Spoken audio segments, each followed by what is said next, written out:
start. This bill has been brought forward for the purpose of amending the 2004 Act, which originally applied to Part A state high courts, but after the reorganization has been so adapted as to make it applicable to all the high courts in the present states formerly. So far as the then British India was concerned, we had the Order of 1937 under the Government of India Act of 1939. That act or the order was in force as appropriately amended or adapted from time to time. Then you are aware that the Constitution was passed, and according to the Constitution certain rules were laid down both in the body of the Constitution itself as also in one of its schedules.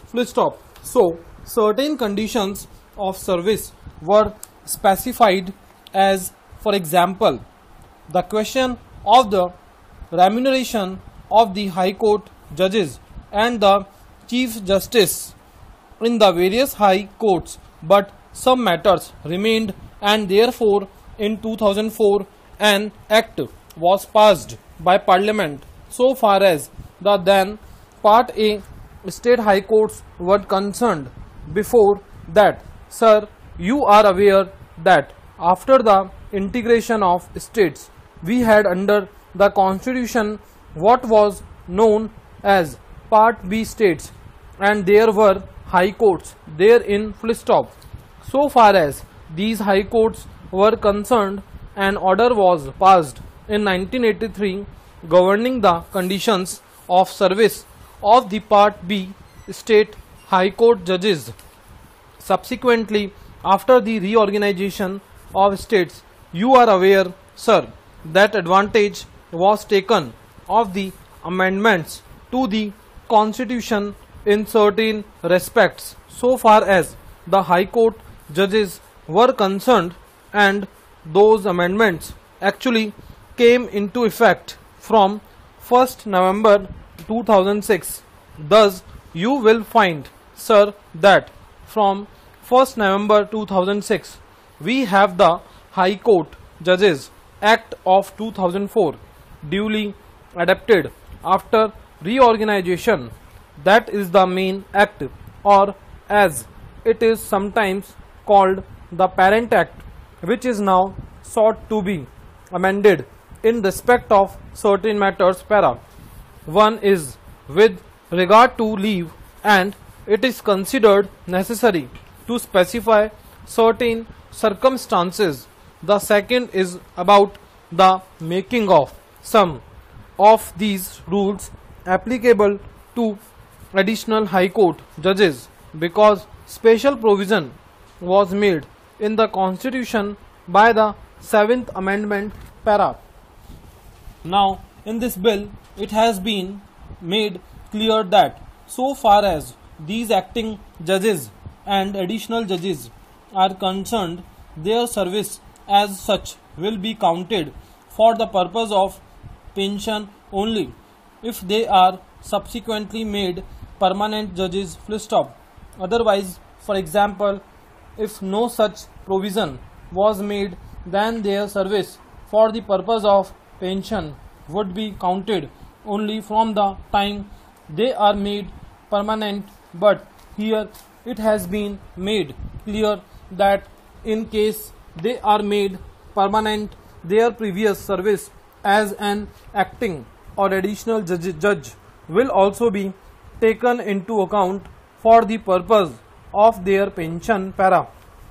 So far as leave is concerned, whatever leave they would be entitled to in view of the period of service that they have put in as acting judge or additional judge will be taken into account, and under the scheme of leave as mentioned in the Act of 1984, they would be entitled to a period of or periods of leave as then laid down para. Then sir, after this a very important question arose so far as the unexpired leave was concerned, as also the question of the pensions of the former part B state High Court judges who were continued as judges in the new High Courts that were established on the reorganization of states. We had some High Courts, as you are aware, in Part B states, when under the Constitution these Part B states themselves ceased to be as such, and they were placed in the reorganized states of India. Naturally, the High Courts in Part B states also disappeared full stop.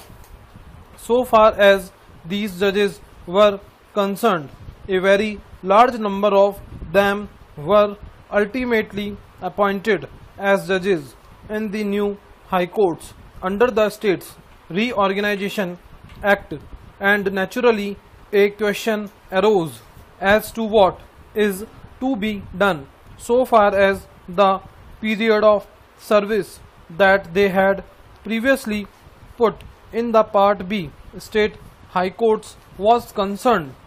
A question arose as to whether the period of service that they had put in as a High Court judge, including in some cases as Chief Justice, should or should not be taken into account, or whether some other formula should be introduced by which a particular period and not the whole period should be taken into account. Full stop. In this connection, two questions arise. One is about leave. If, for example, they were entitled to certain periods of leave, and then by the time the new High Courts came into existence, they continued in effect to be High Court judges, what was to happen to the unexpired leave period? Full stop.